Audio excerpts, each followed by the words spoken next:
Morning breaks in Lagos, the bustling commercial capital of Africa's most populous country, Nigeria. And across the city, the single commodity that has propelled the economy for decades is already moving the nation.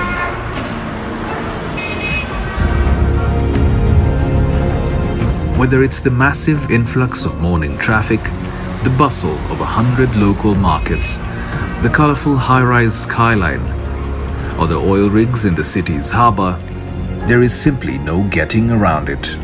Oil has driven the $600 billion economy ever since it was discovered in the Niger Delta in the 1950s.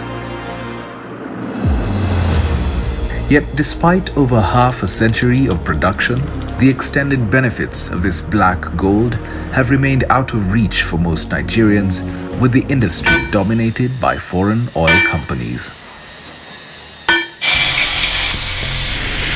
Now, as Nigeria's oil basin matures and a warming world clouds the future of fossil fuels, the pressure on the Nigerian government to ensure that more people benefit from the country's resources is growing. Which makes the 10th anniversary of Nigeria's Local Content Act and the oversight board the act gave rise to a very important occasion. We have a 10-year strategic plan for research and development. It's a time for the country to pause momentarily and look back at the radical changes wrought in the oil and gas sector in just a single decade, and to recognize what the achievements mean, not just for the oil and gas sector, but for Nigeria as a whole. It was in April 2010 that the Nigerian Oil and Gas Industry Content Development Act was enacted. Known in the industry as the NOJECT Act, it also created the Nigerian Content Development and Monitoring Board, or NCDMB. Headed by engineer Simbi Wabote and aided by a highly committed and skilled team, it has been remarkably successful at persuading the world's largest oil companies to comply not only with the letter but also with the spirit of this transformative Nigerian law. Before the enactment of the Act, all production activities were in the hands of international operating companies, the IOCs. They manage the operations, the Shells, Chevron, Exxon. The role of the NCDMB includes managing the highly complex relations with scores of oil and gas companies, among them the world's energy giants. All engineering design, conceptual front-end detailed engineering design were done outside the country. But today as we speak, 80% of all engineering design in the oil and gas industry is done in country, which is a major achievement. You can imagine the capital flight when we did all those kind of design outside the country. The international oil companies, or IOCs, poured billions of dollars into developing Nigeria's oil capacity. But they also made many more times their initial investment in return. All the while, doing very little to develop the high-end skills required to run an oil operation in country. By the early 2000s, it was clear that things had to change. Dr. Emeka Okuosa, now chairman of one of the largest Nigerian companies servicing the oil and gas industry, was amongst those who early on called for the new policies.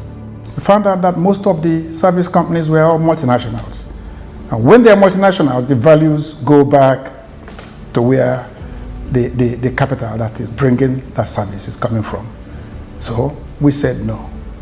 That a few of us came together, mostly ex-Schlumberger engineers, and started working on developing capacity.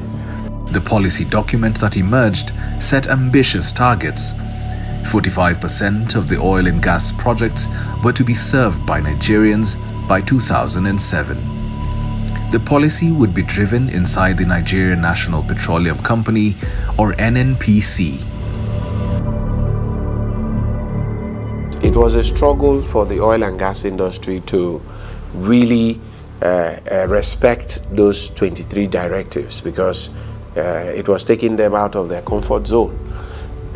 For any engineering project in the oil and gas sector, it was done outside the country. Even studies, petroleum engineering studies, reservoir studies, every study was done out of the country. Nothing was in the country. So that directive they struggled with. Despite the opportunities, there was very little change on the ground. Early Nigerian entrants like Nest Oil battled to get acceptance as serious players in the industry. Before the act came on board, it's a question of who the IOC is like. If they like your face, they give you a job. They don't like your face, you're gone. Most of us have worked for multinational companies all over the world. So we came together, let's do the same service in Nigeria for the betterment of Nigerians, to help Nigerians create more entrepreneurs, retain more value in country, and create more employment and opportunities for Nigeria.